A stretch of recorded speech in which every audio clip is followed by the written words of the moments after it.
Vikings going to the Bills. Let's skol the enemy, baby.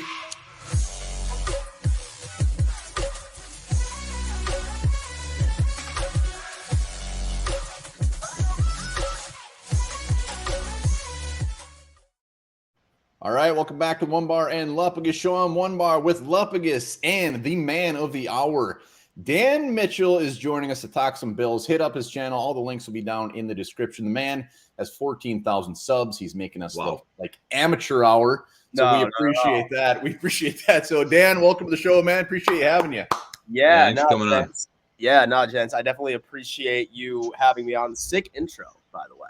Sick intro. I was definitely vibing with it going into it.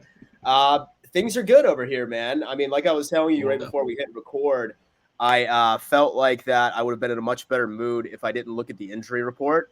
And I still saw that Josh Allen did not practice today. But, I mean, other than that, really looking forward to the game. Still absolutely pissed off that we lost to the Jets on Sunday. But, I mean, here we are, right? Up and coming. Here we are. Here we are. Up and coming. They are. They are. It's hard to sleep on them. Like, that secondary is disgusting. One of the best front fours in football. I mean, as much as I want to say, like, we deserve that win, we did. Like, that defense just made, like, with Josh Allen look like his rookie season sort of thing. It was hard to watch. Oh, when he jumped over Anthony Barr. Yeah, that can kiss my ass. By the that way, was we want to talk about that. That was the moment I was a believer in Jay. That's why we got you on. I watched a handful of your videos. You seem to keep it fairly real. You're not just a extremist smoking whatever. You keep it real. So again, Dan Mitchell joining us, also co-host of the AFC Roundtable. Well. Wow, guys all over the place. So check them out. Links will be down in the description. But let's do this. Let's see if Dan will give us some hope or dash our dreams as far as if the Vikings have a chance. But you already mentioned it. So as of now, he didn't practice. Is there any chance Josh Allen's playing Sunday? So here's the deal. Normally, McDermott keeps a lot of these things close to the vest. They're saying that it is a sprained UCL or it's slightly torn. Really, when you hear slightly torn, it just means that it's sprained. They say that it's playable, and him playing through it wouldn't cause any sort of significant injury whatsoever. But the Bills historically are very, very careful when it comes into rushing somebody back, even if it's like the most minor injury on earth. Prime example is Trey White. Like, dude has been off the PUP list, has been off reserve for 2 or 3 weeks, and we still don't even know if he's going to play on Sunday. So there's a couple of people in Bills camp that are anticipating Josh Allen to play, but say that I'm a gambling man. I think that there's no chance in hell. All right. Great segue to this question. Yeah. So if he's out and Case Keenum plays, what is your confidence level in this team with Case Keenum at the helm? So with the limited snaps that I saw in preseason, not tremendously huge. One thing I will say, and one thing that sort of helps me sleep a little bit at night is that he does have that established chemistry with Stephon Diggs. So that is good. One of the very few weaknesses that I see on this Vikings defense is especially your corners. And so outside, because I saw that your CB2 is more than likely not going to play. So you're having like a 4th rounder starting on the opposite end. With purple hair. Caleb. Yeah, exactly. So I feel like that there's certainly going to be a lot of opportunities. I really need Gabe Davis to go on ahead and step up. I wouldn't be surprised if the Vikings have been going on ahead and they've just trying to take a lot of things away from that playbook where like they put the CB2 on Diggs, but then they bracket and so they bracket Diggs rather, but then they put their CB1 on Gabe Davis, which has been super efficient since Jamison Crowder is on the IR. Same with Isaiah McKenzie is not a true slot receiver at all. Seems like Dawson Knox, for some reason, we pay the dude $10 million and like he gets 3 targets a fucking game. So I feel like that there's going to be opportunities. And I feel like if Case really wants to get it going, he's going to have to attack those mismatches on the outside. It sounds like Dawson Cox. Let's talk Vikings. Media seems very torn on the Vikings. They'd say they're pretenders. Some of them are completely buying in. We haven't beaten anybody big, whatever. What's your take on the Vikings? Are they the real deal in your mind, or are you not sold yet? See, I always hate that argument when everybody always says like they haven't beaten anybody. Like the one thing I always love shoving in people's faces is just like, look, this is the NFL. This is any given Sunday. Like, these teams are going out there and they're winning. And like, y'all have a couple of divisional wins under your belt already. Those teams that you're facing are built to beat you, right? Specifically. So, I mean, I have loved what I've seen from Minnesota so far. I love your complete switch around when it came into your overall offensive sort of scheme. That changing once you ended up switching up coordinators going into it. I think you guys are high powering and like definitely like no dig at you, but as long as you keep Kirk Cousins out of prime time, man, y'all are just going straight. Very glad this game didn't get flexed. Hey, very glad this game. It's Kirk O'Chains. It's Kirk O'Chains to you. He's a new guy now. Kirk O'Chains. I love that video, by the way. That's what they're calling him. Loved that video. No, man. Like, I mean, I think that he's like super efficient. I think that it's odd to me too, because like I've noticed that he's really not making as many attempts downfield as like we're normally used to seeing him do. He's like really just trusting his playmakers, right? Like when you have like two superstars on your offense and Dalvin Cook and Justin Jefferson, you can trust those guys to make plays and get additional yards after the catch. And I think Kirk's really doing really like whatever he needs to. And I mean, it's working. And why would you fix something that's wildly efficient? Those two names specifically with Jefferson and then also Dalvin Cook is going to be my biggest concern going into Sunday, especially if we had the Jets like running it down our throats. I guarantee you your offensive coordinator is going to be feeding Dalvin Cook until we can actually stop him. Yeah, nice. I like the sound of that. Excited. All right. Yeah. So Josh Allen may not play this Sunday, but if he comes back healthy or comes back the rest of the season, I mean, it's Super Bowl or bust for you guys this year, right? I mean, that's got to be the mentality. Yeah, I would say so right now. Luckily, we're one of those few teams where like the vast majority of the players that we have on this team already, I think it was like 75-80% of the starters we actually drafted.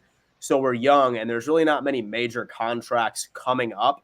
Josh Allen does get his first lump sum of that massive contract he signed next year, but a lot of guys are already locked down. So I think this year is probably the best like opportunity that we have.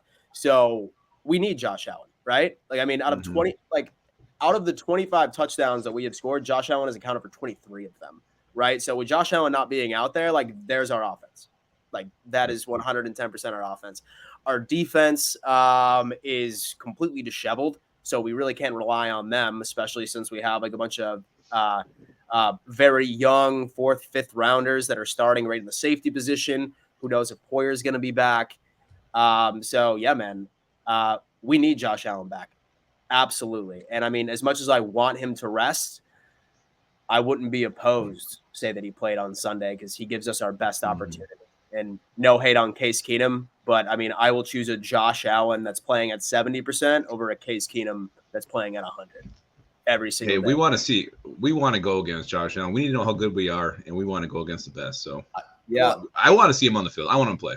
I would love to go against Josh Allen, but then if he plays and for somehow we win, then we're like, oh, we went against Josh Allen who's super hurt. So it's kind of a lose-lose. So I'm starting to just think, you know what, screw it. Bring Case Keenum out here. Let's just see what this man's got to offer. Just bring Case, you know what I mean? The revenge game or something. Oh, and we played him. We played him in Washington. He was with Washington, I think, a couple years ago. We played him. That doesn't count. The revenge game's already happened. Washington doesn't count. So It's been a couple years. It's been a couple years. Jefferson or the trade for Diggs. Clearly, you guys have gotten some serious return with Mr. Diggs. Definitely. We get Justin Jefferson.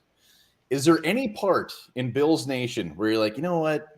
We should have just stayed put. We should have just took Justin Jefferson. Or are you just like, does that not even cross your mind? No, it definitely doesn't cross our mind. Say that I were to like see like a massive difference in production, because really like with Jefferson, like, I mean, he's like a top 3 wide receiver in the league, and I would put Diggs right up in there as well. The production is basically mirrored like at that point. I'm sure that Jefferson would have been tremendous for us, say that he were to fall to us. We were to pick him up right within that pick that we sent over. But I think what was important for Josh Allen was not only the caliber of receiver that Diggs was, but he had experience in the NFL, right?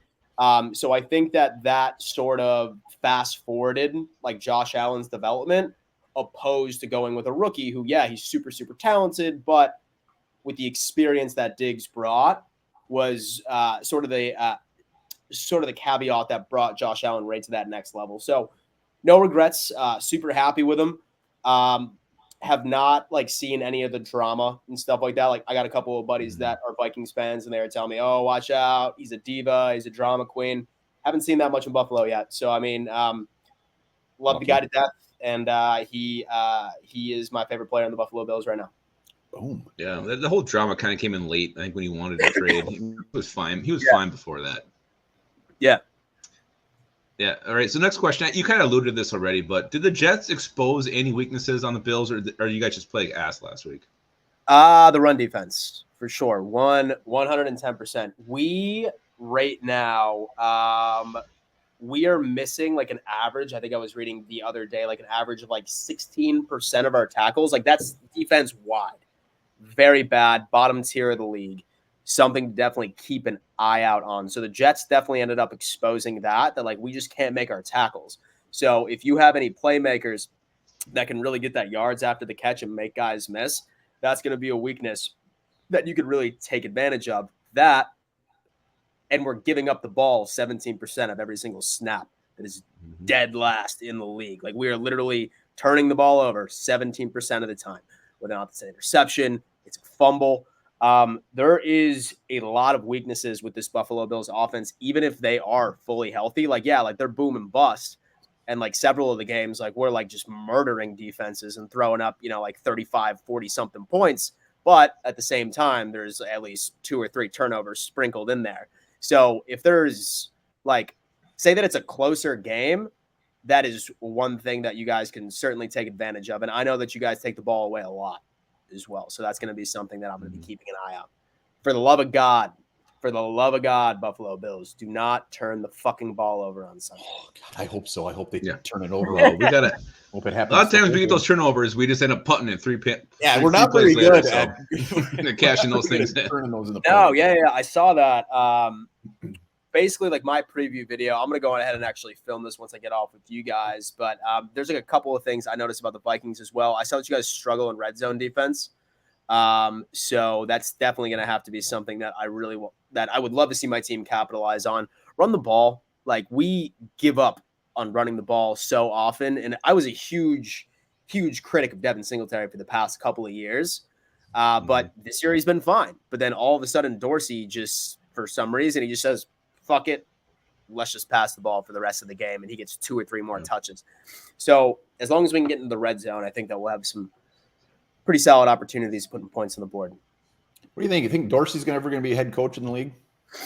It's too soon to tell right now. I think that he definitely still needs to sort of gain a bit of experience. I've been super happy with him for the most part. Not quite as many head-scratching play calls that I got from Dable. Like right back when he called plays, but I think he still has a couple of years, but I could definitely see him as a head coach down the road. Well, you mentioned some weaknesses on the team. Who's a player that we will see, like a specific player we'll see on Sunday that just makes you want to punch yourself in the crotch? I mean, what's the guy that drives you nuts that we're going to see a lot of? Like, who's a starter that should not be out there? To the Vikings? For the Bills. Oh, for the Bills, like someone that's going to cause you problems or me problems? Who gives you heartburn every week? He's out there. And who's your Ed Ingram? He's not out there. Who is your Ed Ingram? Okay, there's a gentleman by the name of Jaquan Johnson. Okay, he filled in for Matt Milano last week. Missed like 13 tackles. Was absolutely an abysmal performance. Right now, I know that Matt Milano has like a quad issue. I'm this close to literally slicing mine off and really overnighting it over to this man so he can use mine and he can play. That's a touchy subject with me. The guy is just, dude, he kills me. He absolutely kills me.